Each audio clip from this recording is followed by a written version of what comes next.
Hari ini saya mau sharing firman Tuhan dengan judul Living in the End Times. Jadi tema bulan April adalah Caring for and Serving Others, mempedulikan dan melayani sesama, saudara ya. Dan hari ini saya mau kita sama-sama merenungkan dari surat 1 Petrus pasal yang keempat ayat 7 sampai 11. 1 Petrus pasal 4 ayat 7 sampai 11. Mari kita baca bersama-sama ayat ini ya, 2, 3. Kesudahan segala sesuatu sudah dekat, karena itu kuasailah dirimu dan jadilah tenang supaya kamu dapat berdoa. Tetapi yang terutama kasihilah sungguh-sungguh seorang akan yang lain, sebab kasih menutupi banyak sekali dosa. Berilah tumpangan seorang akan yang lain dengan tidak bersungut-sungut. Layanilah seorang akan yang lain sesuai dengan karunia yang telah diperoleh tiap-tiap orang sebagai pengurus yang baik dari kasih karunia Allah. Jika ada orang yang berbicara, baiklah ia berbicara sebagai orang yang menyampaikan firman Allah. Jika ada orang yang melayani, baiklah ia melakukannya dengan kekuatan yang dianugerahkan Allah, supaya Allah dimuliakan dalam segala sesuatu karena Yesus Kristus. Ialah yang empunya kemuliaan dan kuasa sampai selama-lamanya. Amin. Saudara dikasih Tuhan, pada waktu Rasul Petrus menulis surat ini, itu konteksnya adalah orang-orang Kristen sedang mengalami penderitaan karena iman kepada Kristus. Jadi masyarakat pada waktu itu tidak suka dengan orang-orang Kristen. Kenapa masyarakat nggak suka sama orang-orang Kristen? Karena orang-orang Kristen atau pengikut Yesus ini tidak mau melakukan dosa seperti yang dilakukan oleh masyarakat pada waktu itu. Jadi karena orang-orang Kristen hidup dalam kebenaran, mengikuti apa yang menjadi ajaran dan perintah Tuhan Yesus Kristus, mereka tidak kompromi terhadap dosa, itu sebabnya masyarakat di sekitar mereka tidak suka dengan keberadaan mereka. Jadi orang-orang Kristen pada waktu itu mengalami penganiayaan, mengalami penderitaan karena mereka hidup sesuai dengan apa yang diajarkan dan diperintahkan oleh Tuhan Yesus. Mereka mengalami pressure pada waktu itu, tekanan sosial ya istilahnya ya. Mereka mengalami tekanan sosial pada waktu itu. Dan Rasul Petrus mengetahui hal tersebut, itu sebabnya dia menulis surat 1 Petrus ini. Dan di pasal 4 ini secara khusus Rasul Petrus berbicara bagaimana orang-orang Kristen atau gereja harus hidup di tengah situasi yang sulit, di tengah situasi yang sukar. Karena waktu itu mereka mengalami pressure dari masyarakat, saudara ya. Nah ini sesuatu yang menarik saudara, saya menemukan saudara ya dalam studi sosiologi dan psikologi, itu ada sebuah temuan menarik yang berkata seperti ini saudara. Sebuah komunitas itu akan jauh lebih bersatu ketika mereka menghadapi apa yang disebut dengan common enemy, musuh bersama. Ya, nah saudara fakta ini menarik karena menurut studi psikologi dan sosiologi ini terjadi pada semua komunitas di seluruh dunia termasuk gereja. Karena gereja adalah komunitas rohani ya, setiap orang yang percaya kepada Yesus kita disebut sebagai gereja, sebagai sebuah komunitas saudara. Jadi sebagai gereja Tuhan kita semua harus sadar bahwa kita ini sedang menghadapi common enemy. Katakan common enemy, 2, 3, common enemy. Kita semua sedang menghadapi musuh bersama. Musuh bersama yang kita hadapi itu adalah iblis dan roh-roh jahat. Surat Efesus pasal 6 berkata peperangan kita bukan melawan darah dan daging, tapi peperangan kita adalah melawan roh-roh jahat di udara, saudara. Setiap saudara ketika saudara menerima Yesus sebagai Tuhan dan Juru Selamat secara pribadi, maka pada saat itu saudara sedang memposisikan diri saudara sebagai musuh iblis. Dan kita semua sedang menghadapi yang namanya spiritual warfare. Suka nggak suka, percaya nggak percaya, siap nggak siap, mau nggak mau, semua orang Kristen yang terima Yesus sebagai Tuhan dan Juru Selamat harus hadapi spiritual warfare. Kita semua sedang menghadapi peperangan rohani. Itu sebabnya sebagai gereja Tuhan kita harus bersatu. Katakan bersatu, kita perlu unity, amin. Karena kita sedang menghadapi common enemy. Itu juga yang sedang dihadapi oleh orang-orang Kristen pada waktu Rasul Petrus menulis surat ini, saudara ya. Ada roh-roh jahat yang menguasai masyarakat pada waktu itu sehingga mereka jadi tidak suka dengan keberadaan orang Kristen. Dan kalau hari ini saudara pun sedang mengalami hal seperti itu, saudara tidak perlu membenci orang-orang yang ada di sekitar saudara. Karena musuh kita bukan yang kelihatan, musuh kita adalah roh-roh yang tidak kelihatan. Amin. Itu sebabnya kita harus melakukan unity sebagai gereja Tuhan, kita harus bersatu bersama-sama. Nah saudara, tadi di ayat 7 dikatakan kesudahan segala sesuatu sudah dekat, saudara ya, kesudahan segala sesuatu sudah dekat. Selain common enemy, kita juga sedang menghadapi yang namanya end times. Katakan end times, akhir zaman. Jadi bukan hanya common enemy, tapi kita juga sedang menghadapi yang namanya end times, akhir zaman, saudara. Nah ini surat 1 Petrus ini ditulis sekitar tahun sekitar tahun 60-an Masehi, saudara. Jadi kita kira sekitar 1964 tahun yang lalu. Udah lama banget, saudara ya. Dan 1964 tahun yang lalu Rasul Petrus sudah tulis bahwa kesudahan segala sesuatu sudah dekat. Apalagi hari ini semakin dekat. Bilang sama kanan kiri, semakin dekat. Ya, kita semua sedang hidup di hari-hari terakhir, saudara ya. Di hari-hari terakhir di mana Tuhan Yesus yang berjanji bahwa dia akan datang kembali ke bumi dan kita percaya bahwa Tuhan tidak pernah lalai dengan janjinya. Apa yang dijanjikannya itu pasti akan digenapi, saudara. Dan kalau hari ini ada orang bertanya, mana kok Tuhan Yesus belum datang juga, begitu ya? Mana janji dari sekian ribu tahun yang lalu sampai hari ini kok belum datang-datang juga? Saudara, alasannya ada di surat 2 Petrus pasal 3 ayat 9. Saya bacakan buat saudara ya. Ini alasan kenapa Tuhan Yesus sampai sekarang belum datang ke bumi, saudara. Dikatakan begini, Tuhan tidak lalai menepati janjinya. Sekalipun ada orang yang menganggapnya sebagai kelalaian. Tetapi ia sabar terhadap kamu. Karena ia menghendaki supaya jangan ada orang yang binasa. Melainkan supaya semua orang berbalik dan bertobat. Kalau sampai hari ini Tuhan Yesus masih belum datang, itu bukan karena Tuhan Yesus lalai atau lupa dengan janji kedatangannya, enggak. Tapi dia sabar, katakan sabar. Tuhan itu masih sabar, masih buka pintu anugerah. Karena Tuhan tidak mau orang-orang itu mengalami kebinasaan akibat dosa, tapi Tuhan mau mereka berbalik dan bertobat kepada Tuhan. Nah saudara, ini adalah waktunya untuk kita sama-sama meresponi apa yang menjadi kehendak Tuhan. Dan sekarang secara cepat saya akan membahas apa nih sekarang yang harus kita lakukan. Ya, kita sedang menghadapi common enemy, kita sedang menghadapi end times. Apa nasihat dari Rasul Petrus ya? Nah, kita akan belajar ada 3 nasihat dari Rasul Petrus bagaimana kita nih sebagai orang-orang percaya menghadapi common enemy dan menghadapi end times. Apa yang harus kita lakukan, saudara? Ada 3 hal. Yang pertama adalah setia berdoa. Katakan setia berdoa, 2, 3.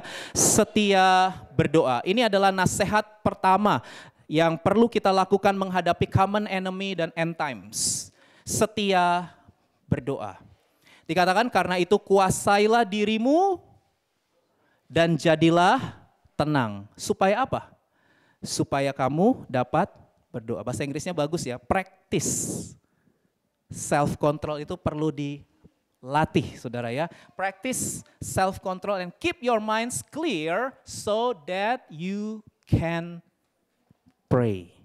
Saudara, doa itu merupakan sarana untuk kita membangun hubungan dengan Allah. Pertanyaan yang sering banget ditanyakan orang ya, Tuhan itu kan maha tahu ya. Kalau Tuhan sudah maha tahu, Tuhan tahu dong isi hati kita.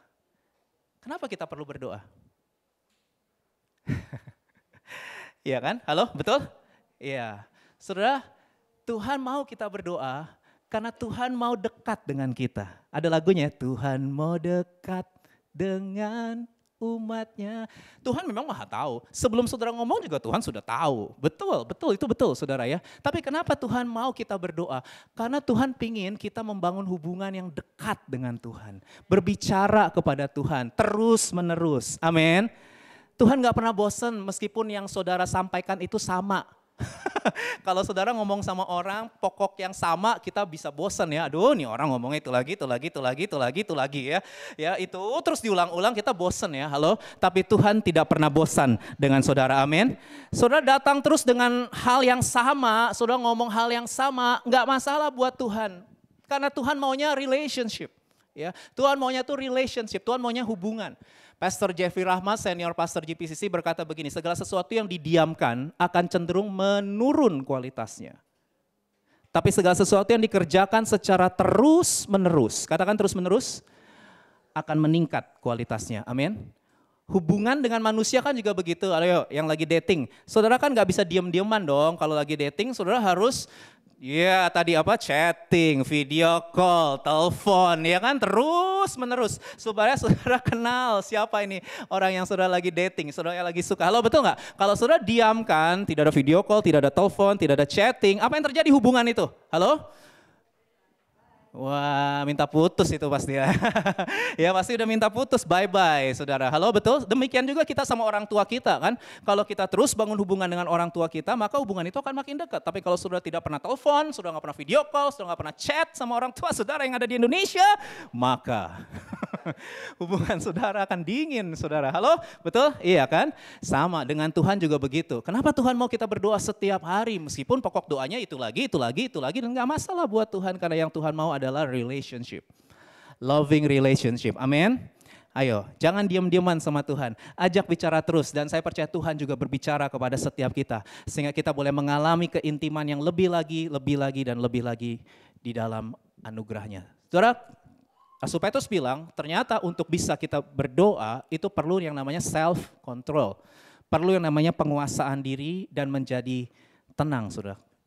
Artinya apa? Petrus tahu tidak mudah untuk berdoa. Ya, tidak mudah untuk kita membangun hubungan intim dengan Tuhan. Banyak godaannya. Ya, banyak distraction, banyak pengalihan perhatian, ya, dibuatlah kita tidak fokus sama Tuhan. Siapa yang buat itu? Common enemy kita, yaitu iblis dan roh-roh jahat itu, ya. Kita dibikin tidak fokus sama Tuhan. Saudara, menurut saya itu ada dua hal yang kita perlu waspadai, saudara. Dua hal yang membuat kita tidak mau mengandalkan Tuhan. Dua hal yang membuat kita tidak mau berharap kepada Tuhan, tidak mau berdoa. Yang pertama adalah hati-hati dengan kesombongan. Yang kedua, hati-hati dengan keputusasaan. Dua hal itu musuh yang membuat kita nggak mau datang sama Tuhan, berharap sama Tuhan, percaya sama Tuhan, mengandalkan Tuhan, dan intim dengan Tuhan. Kesombongan dan keputusasaan. Dan dua-duanya itu akarnya sama, karena kita terlalu berfokus kepada diri kita sendiri. Orang yang sombong, saudara, itu adalah orang yang nggak peduli dengan Tuhan. Mereka mengabaikan Tuhan, bahkan mereka nggak percaya dengan Tuhan. Karena buat mereka, buat orang yang sombong, tanpa Tuhan, hidupku baik-baik saja. Halo? Ada banyak orang punya mindset seperti itu, saudara ya. Buat mereka ini orang-orang yang sangat optimis. Hati-hati ya dengan kata sangat. Mereka sangat optimis dengan hidup mereka. Artinya mereka yakin tanpa Tuhan mereka bisa sukses, tanpa Tuhan mereka bisa kaya, tanpa Tuhan mereka bisa maju, kan? Makanya di negara-negara maju seperti Korea Selatan, 50% penduduk Korea Selatan ateis. Free thinker, saudara. Karena mereka menganggap nggak penting tentang Tuhan, ya. Aku bisa dengan kemampuan, kecerdasanku, pengalamanku, ya. Dan kita sedang berhadapan dengan masyarakat yang seperti itu hari-hari ini. Sudah kita sedang mengalami penganiayaan secara saudara nggak sadar, ya. Kita sedang mengalami penganiayaan juga karena belief system yang ada di negara-negara maju, mana orang-orang semakin nggak peduli dengan Tuhan, ya. Nggak peduli, saudara ya. Mereka mengabaikan Tuhan. Tapi ada yang kedua yang kita harus hati-hati, yaitu keputusasaan. Orang yang putus asa juga sama dengan orang sombong. Mereka juga nggak peduli dengan Tuhan. Mereka juga mengabaikan Tuhan. Mereka nggak mau menaruh perhatian kepada Tuhan.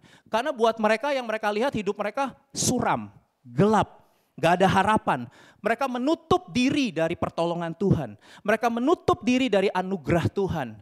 Ya, sehingga hidup mereka terus stres, tertekan, overthinking, anxiety. Saya nggak mengatakan bahwa kita nggak bisa overthinking dan anxiety ya. Bisa aja kita mengalami itu, saudara. Tapi kalau itu terus-menerus berkepanjangan dalam kehidupan kita, saudara hati-hati.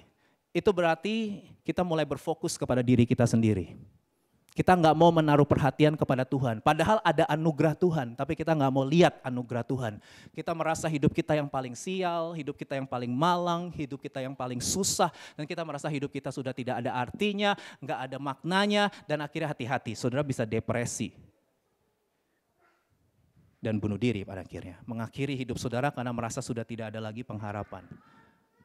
Sombongan dan keputusasaan itu adalah dua hal yang kita perlu waspadai, saudara. Karena dua hal itu yang membuat kita tidak mau berharap mengandalkan Tuhan, tidak mau hidup di dalam doa, saudara. Itu sebabnya Rasul Petrus berkata, kuasailah dirimu, saudara. Dan penguasaan diri itu perlu dilatih, ya. Rasul Paulus tulis begini, 1 Korintus 9 ayat 27, tapi aku melatih tubuhku dan menguasai seluruhnya. I discipline my body and keep it under control. Jadi doa itu perlu disiplin, bilang sama kanan kiri. Doa itu perlu disiplin. Halo saudara. Pasang alarm saudara, ya jam 5 pagi pasang, jam 5 pagi. Kalau nggak pasang alarm kita lupa.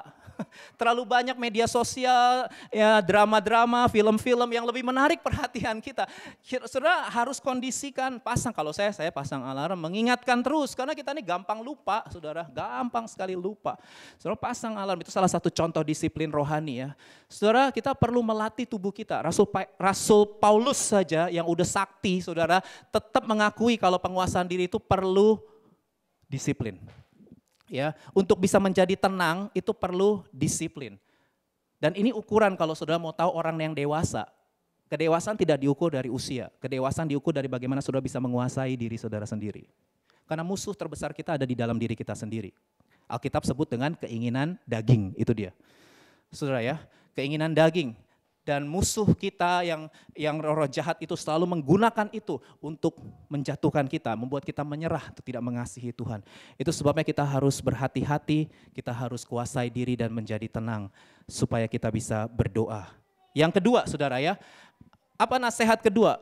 Setia mengasihi. Katakan setia mengasihi, 2, 3, setia mengasihi. Dikatakan di ayat 8, tetapi yang terutama kasihilah sungguh-sungguh seorang akan yang lain sebab kasih menutupi banyak sekali dosa. Berilah tumpangan seorang akan yang lain dengan tidak bersungut-sungut. Hal kedua yang harus kita lakukan karena kita menghadapi common enemy dan end times adalah kita harus setia mengasihi.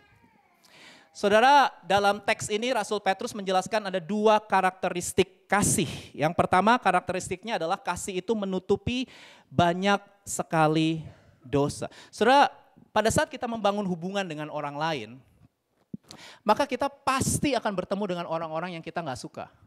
Saya ulangi, pada saat kita membangun hubungan dengan orang lain, kita pasti akan ketemu dengan orang-orang yang kita nggak suka, saudara ya.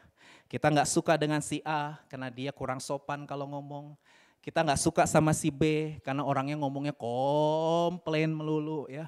Bersungut-sungut melulu, capek dengerin dia ngomong ya, komplain terus. Kita nggak suka kepada si C karena orangnya membosankan, kaku. Kita nggak suka sama si D karena orangnya selalu ngomongin dirinya sendiri terus ya. Self-centered, self-oriented ya, jadi kita juga capek saudara ya. Dan lain sebagainya, saudara mungkin bisa kasih tuh daftar lebih banyak lagi saudara ya. Si E, si F, si G, si H, si J ya. Ada aja, pasti ada saudara ya. Orang-orang yang kita nggak suka. Dan kalau kita lihat, kita buat daftar akan ada banyak kekurangan-kekurangan, kelemahan-kelemahan, kesalahan-kesalahan si ini, si itu yang sulit untuk kita kasihi.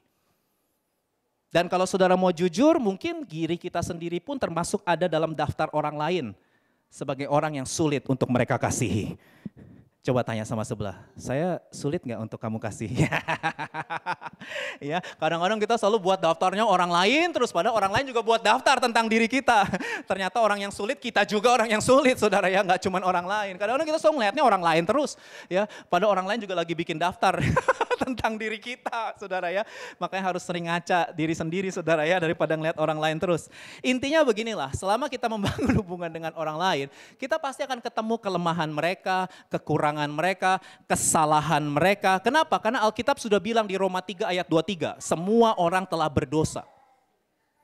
Jadi kalaupun saudara ada di gereja juga orang-orang berdosa. Kita ini masuk surga bukan karena kita baik, saudara. Kita ini masuk surga karena pengorbanan Yesus Kristus.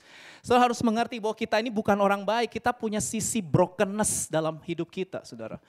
Ya, kita punya kelemahan, kekurangan, kesalahan. Ada brokenness dalam hidup kita. Termasuk orang-orang yang ada di dalam gereja, saudara harus menyadari hal tersebut, saudara ya. Itu sebabnya Rasul Petrus berkata, kasihlah sungguh-sungguh seorang lain sebab kasih menutupi banyak sekali dosa. Apa artinya? Bukan berarti kita menutup mata terhadap kesalahan orang ya. Bukan berarti kita kompromi terhadap dosa. Kata menutupi di sini lebih tepat diterjemahkan dengan mengampuni. Kasih itu mengampuni banyak sekali dosa atau pelanggaran yang dilakukan oleh orang lain. Dan kita baru bisa mengampuni orang lain kalau kita sudah punya pengalaman diampuni sama Tuhan. Kalau saudara tidak pernah punya pengalaman dikasihi sama Tuhan, diampuni sama Tuhan, maka saudara akan sulit mengasihi dan mengampuni orang lain. Orang yang tidak merasa dikasihi akan sulit mengasihi. Orang yang tidak merasa diampuni akan sulit sekali mengampuni. Jadi kalau ada orang yang susah sekali mengasihi, susah sekali mengampuni, mungkin memang orang ini belum pernah punya pengalaman dikasihi dan diampuni oleh Tuhan. Karena kalau saudara Kristen, saudara terima Yesus sebagai Tuhan dan Juru Selamat, berarti saudara sudah punya pengalaman dikasihi dan diampuni oleh Tuhan. Sehingga seharusnya kasih dan pengampunan bukan hal yang sulit buat kita. Seharusnya.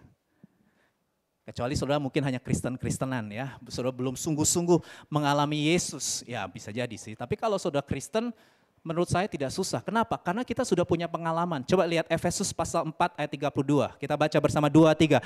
Tetapi hendaklah kamu ramah seorang terhadap yang lain, penuh kasih mesra dan saling mengampuni, sebagaimana Allah di dalam Kristus telah mengampuni kamu. Telah. Jadi kita sudah mengalami pengampunan Tuhan. Itu sebabnya kita bisa mengampuni. Kita sudah mengalami kasih-Nya Tuhan. Itu sebabnya kita bisa mengasihi. 1 Yohanes 4 ayat 11. Saudara-saudaraku yang kekasih, jikalau Allah sedemikian mengasihi kita, maka haruslah kita juga saling mengasihi. Itu karakteristik yang pertama, saudara ya. Dengan saudara lebih banyak mengingat kasih Tuhan, itu akan memampukan saudara untuk mengasihi. Dengan saudara lebih banyak mengingat pengampunan Tuhan, itu akan memampukan saudara untuk mengampuni. Bukan berarti kita nggak boleh menegur kesalahan orang ya. Alkitab ngajarin boleh. Kita bahkan harus negur kesalahan orang, negur dosa. Tapi negurnya harus 4 mata. Bilang sama kanan kiri. Kalau negur orang tuh secara pribadi gitu bilang. Ya, saudara boleh negur, boleh. Tapi jangan di depan umum. Kalau di depan umum itu memuji orang. Kalau memuji orang di depan umum. Tapi kalau menegur kesalahan orang itu harus 4 mata. Alkitab ajarin. Harus secara pribadi. Menegur secara pribadi itu adalah bentuk kasih. Ataupun kalau sudah perlu jaga jarak dengan orang, boleh nggak? Boleh. Karena kan ada orang-orang yang memang bisa merusak mental emosi kita kan. Tapi kalaupun kita jaga jarak dengan mereka, kita tetap memilih untuk tidak kepahitan atau dendam dengan mereka. Kita tetap memilih untuk mengasihi dan mengampuni mereka. Mengampuni bukan berarti saudara harus intim sama orang itu ya. Kalau saudara tahu orang itu berbahaya untuk emosi dan mental saudara, saudara harus jaga jarak. Tapi kita tidak mau menyimpan kemarahan kepada orang itu. Kita mau belajar melepaskan pengampunan karena kita sudah mengalami pengampunan dari Tuhan. Amin, saudara. Itu karakteristik yang pertama. Kemudian karakteristik yang kedua dikatakan kasih itu adalah memberi tumpangan seorang akan yang lain dengan tidak bersungut-sungut, saudara. Jadi kasih adalah sesuatu yang aktif, yang dimanifestasikan dengan kemurahan hati. Ya, untuk memberi tumpangan, ini konteksnya zaman dulu gereja mula-mula itu ibadahnya di rumah-rumah saudara ya, ini konteks zaman itu. Makanya Rasul Petrus tulis begitu karena ibadah mereka itu dari rumah ke rumah. Dan orang-orang percaya pada waktu itu sama sekali tidak pelit. Mereka buka open house untuk rumah mereka dipakai buat ibadah saudara. Dan itu adalah salah satu bentuk kasih saudara, makanya Rasul Petrus tulis. Dan lakukanlah itu dengan tulus, jangan bersungut-sungut saudara ya. Itu karakteristik yang kedua. Dan sekarang yang terakhir, saudara kita mau belajar, apa yang harus kita lakukan ketika menghadapi common enemy dan end times? Setia melayani. Katakan setia melayani, 2, 3. Setia melayani. Dikatakan di ayat 10 sampai 11, saudara ya. Layanilah seorang akan yang lain dengan karunia yang telah diperoleh tiap-tiap orang sebagai pengurus yang baik dari kasih karunia Allah. Saudara, saya tertarik dengan kata tiap-tiap orang. Ya, tiap-tiap orang. Dalam NIV, saudara ya. Nah ini, dalam NIV, kata tiap-tiap orang itu ditaruh di depan. Kalau di bahasa Indonesia kan ditaruh di tengah ya. Sebenarnya NIV lebih tepat, karena bahasa Yunaninya, saudara, kata tiap-tiap orang itu bukan di tengah, tapi ditaruh di depan. Each of you should use whatever gift you have received to serve others as faithful stewards of God's grace in its various form. Each of you, tiap-tiap orang, setiap orang itu harus melayani. Itu dalam bahasa Yunaninya. Orang ini siapa? Orang ini adalah orang-orang yang sudah percaya Yesus. Orang-orang yang sudah menerima Yesus. Karena surat 1 Petrus ini ditujukan untuk orang percaya, bukan untuk orang yang tidak percaya. Surat ini ditujukan untuk orang-orang yang sudah percaya, orang Kristen, pengikut Yesus, murid-murid Yesus. Artinya kalau saudara adalah murid Yesus, kalau saudara adalah pengikut Yesus, maka pelayanan itu bukan sebuah pilihan. Halo? Kalau saudara pengikut Yesus, saudara Kristen, pelayanan bukan merupakan sebuah pilihan. Karena apa? Karena Alkitab tadi bilang, setiap orang itu menerima karunia dari Allah. Ini lihat nih, sesuai dengan karunia. Jadi tiap orang percaya itu punya karunia. Untuk apa karunia itu? Untuk melayani. Halo saudara, untuk melayani kenapa? Karena kita disebut pengurus. Ya, sebagai pengurus yang baik dari kasih karunia Allah. Nah, saudara, ini sesuatu yang menarik ya, kata pengurus di sini kata Yunaninya oikonomos, dari dua kata, oikos artinya rumah, nemo atau nomos itu mengatur. Jadi sebenarnya pengurus di sini lebih tepat, kalau saya boleh pakai bahasa saya ya, itu adalah orang yang diberi kepercayaan dan tanggung jawab untuk mengatur rumah milik tuannya. Stewardship itu ya. Stewardship itu sebenarnya lebih tepat bahasanya itu penata layanan ya. Orang-orang yang diberi tanggung jawab dan kepercayaan. Katakan kepercayaan dan tanggung jawab. 2, 3. Kepercayaan dan tanggung jawab. Saya selalu kalau saya yang pimpin doa persembahan, saudara pasti ingat ya dari zaman di gereja Namdemun sampai hari ini. Saya kalau pimpin doa persembahan, saya selalu ngomongnya gini, Bapa di surga, kami mendeklarasikan bahwa segala sesuatu dalam hidup kami, termasuk harta keuangan, ini adalah milik kepunyaan Tuhan.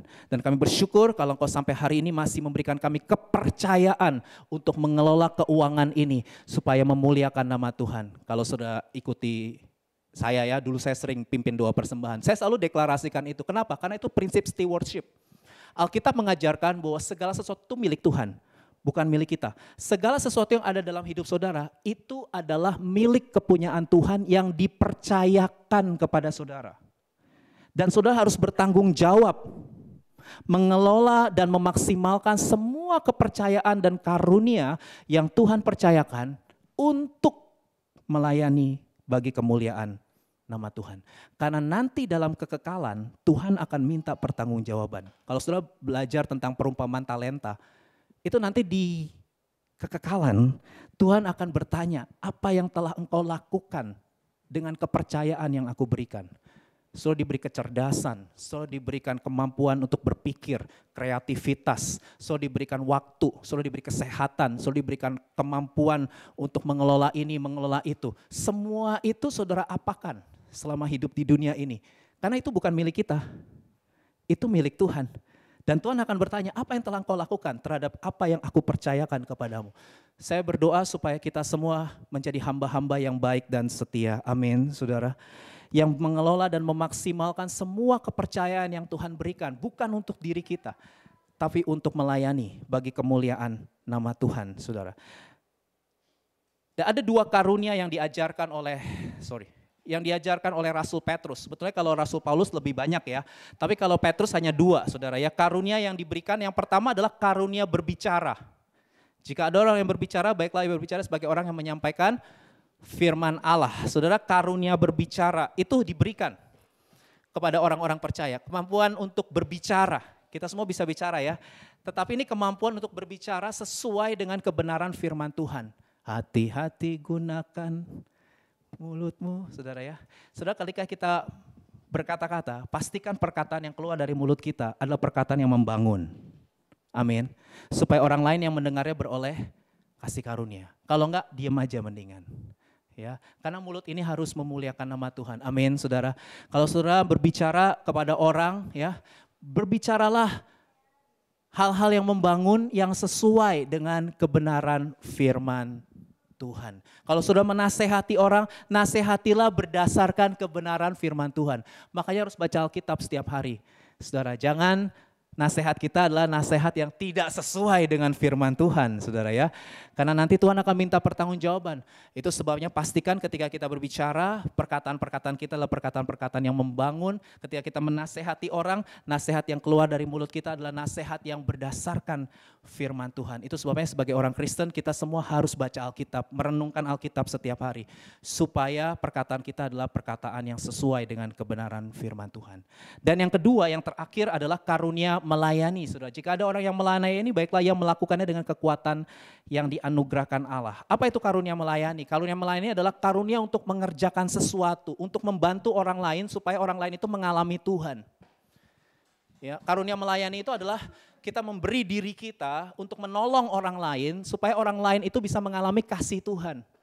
Mengalami hadirat Tuhan, mengalami penerimaan Tuhan. Tuhan itu kan gak kelihatan, saudara. Kalau saudara mau orang lain percaya Tuhan, siapa yang harus menampilkan Tuhan kepada mereka? Halo, siapa? Siapa, saudara? Diri kita sendiri. Amin, saudara. Tuhan kan gak kelihatan. Orang lain bisa merasakan kasih Tuhan dari mana? Orang lain bisa mengalami penerimaan Tuhan dari mana? Makanya ada pelayanan asyir, buka pintu, shalom. Iya. Saudara mungkin selama ini gak pernah ada orang yang salamin dia, saudara ya, karena di keluarganya dia mengalami brokenness, mungkin anak tertolak ya, anak yang gak dianggap gitu ya saudara. Tapi ketika masuk ruangan ini ada orang yang menyambut dengan tulus tentunya ya, amin saudara. Ya, memberikan salam shalom, itu kan pelayanan yang membuat orang ya, orang yang selama ini gak mendapatkan kasih sayang, gak pernah diperhatiin. Lalu sekarang begitu masuk gereja ada orang yang ngajak ngobrol, halo dari mana ya, kuliah di mana, kerja di, saudara ya, itu pelayanan yang semua orang Kristen bisa lakukan. Halo, amin saudara. Semua orang Kristen bisa menyapa, semua orang Kristen bisa tersenyum, bisa nggak? Semua orang Kristen bisa memberikan salam, bisa. Itu bukan sesuatu yang spektakuler, itu sesuatu yang sederhana, hal yang biasa, yang sederhana. Kalau saudara lakukan dengan segenap hati dan ketulusan, itu akan berdampak bagi orang itu. Mungkin dia sedang tertolak, tapi saudara sekarang menerima dia, memperhatikan dia, mendoakan dia, sehingga dia mengalami kesembuhan. Itu pelayanan. Pelayanan gak harus profesional, pengkhotbah, atau wah itu Jovin mah profesional, saudara. Dia itu piano, saudara ya. Ikut lomba aja menang, saudara ya. Wah itu jago, saudara. Kita mungkin, waduh kalau saya gak bisa gitu ya, gak apa-apa. Memang pelayanan gak harus selalu yang profesional seperti itu. Hal-hal kecil, hal-hal sederhana pun kalau saudara lakukan dengan ketulusan dan dengan segenap hati, itu akan berdampak besar.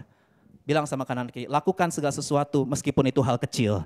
Amin, saudara. Meskipun itu hal kecil, hal sepele, menyapa orang, memberi senyum, ya elah. Ya itu sepele, itu hal kecil, tidak butuh profesionalisme.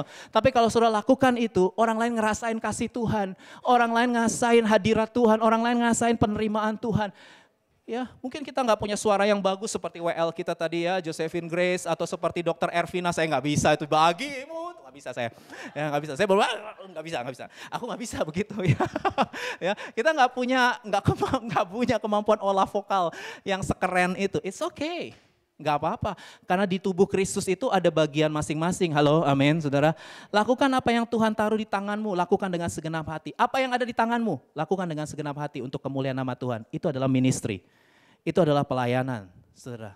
Dan saya bersyukur karena saya dikelilingi oleh orang-orang BIC Korea ini, anak-anak muda 90% tadi ya, mahasiswa student. Biasanya orang-orang student itu kan, anak-anak muda itu kan biasanya cuek, gak peduli lah melayani apa, itu biasa urusan orang tua gitu kan, kita mikirnya begitu. Tapi enggak tuh, saya bertemu dengan orang-orang muda tetapi mereka punya hati seperti Tuhan Yesus. Ya, hati yang mau do something ya, tadi kita mendoakan, itu anak-anak muda semua saudara ya, yang tadi kita doakan saudara, mereka masih usia-usia muda, gak terlalu jauh beda sama saya gitu ya. Usianya saudara ya, anak-anak muda saudara, tapi mereka nggak cuek. Anak muda itu nggak katanya anak muda itu egois, cuek, enggak. Saya bilang enggak, anak muda nggak egois, nggak cuek. Saya punya buktinya BIC Korea. Saudara datang ke BIC Korea, anak-anak mudanya nggak cuek dan egois. Ya, kita peduli satu sama lain. Meskipun kita tahu satu sama lain punya kelemahan, kekurangan, tapi kita mau belajar menerima karena kita tahu kita semua sedang belajar di gereja ini untuk memiliki hatinya Tuhan Yesus. Dan hatinya Tuhan Yesus, salah satu hati Tuhan Yesus itu adalah melayani saudara ya. Dan dikatakan menyanyikan sebuah quotes yang bagus, saya undang para pelayan maju. Melayani, mensyukuri kasih karunia Allah diwujudkan dengan kemauan untuk melibatkan diri dalam pelayanan. Jadi melayani itu adalah respon kasih dan ucapan syukur kita kepada Tuhan, saudara ya.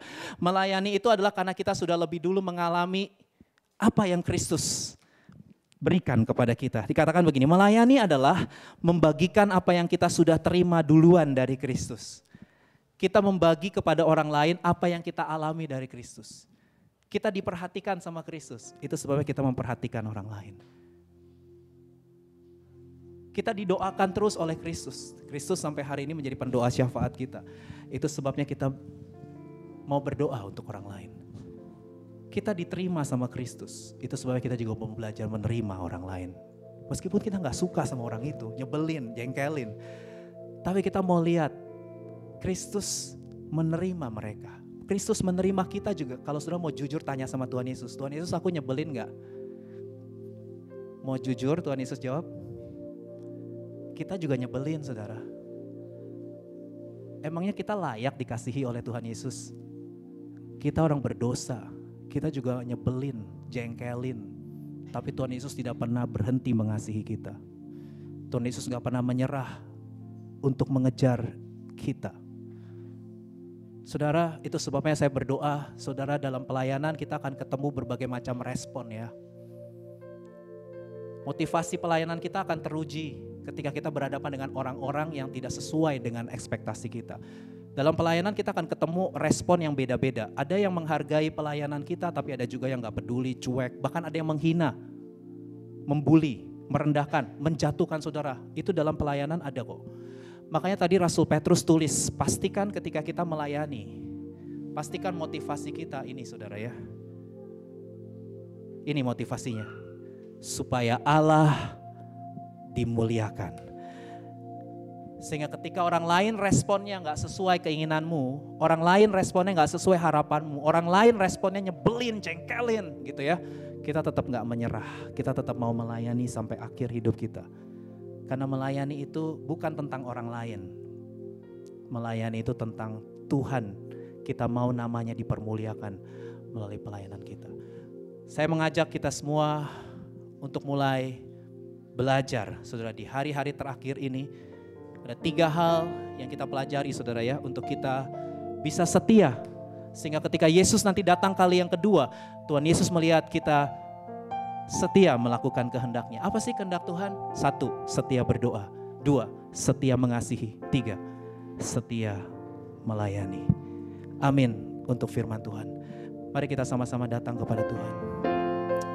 Kita nyanyi lagu mengikut Yesus. Mengikut Yesus itu kesukaan hatiku. Saya undang kita bangkit berdiri. Kita akhiri ibadah hari ini. Mari kita sama-sama nyanyikan lagu ini dari hati kita.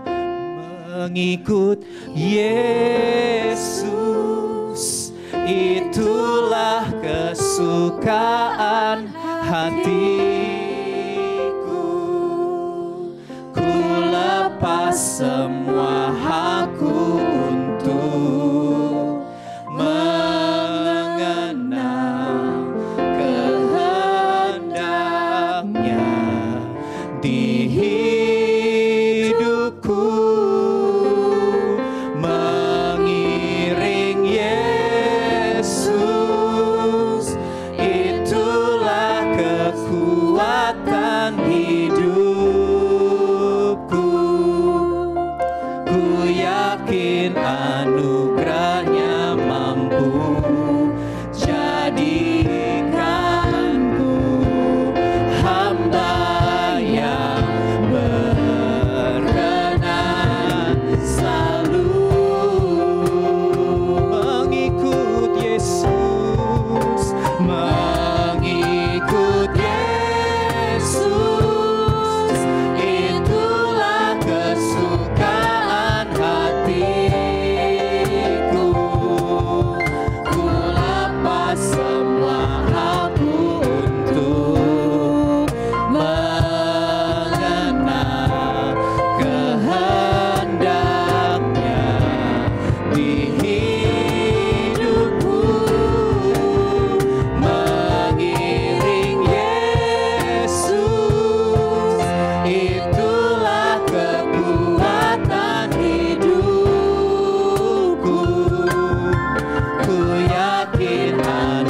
anugerahnya mampu jadikanku hamba yang berkenan selalu. Jadikanku hamba, jadikanku hamba yang berkenan selalu. Berapa banyak dari saudara yang hari ini